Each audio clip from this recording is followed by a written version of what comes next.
This activity was meaningful as it taught us CPR and the importance of helping others in need.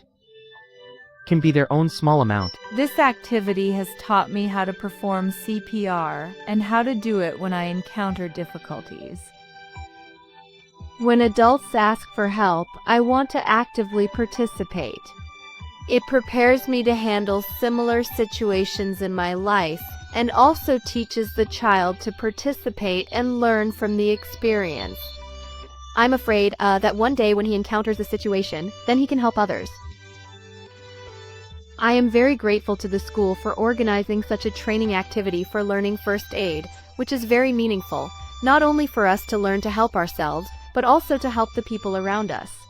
The main purpose of our training this time. And the meaning is to let children know about our common accidental injuries. Try to avoid it as much as possible.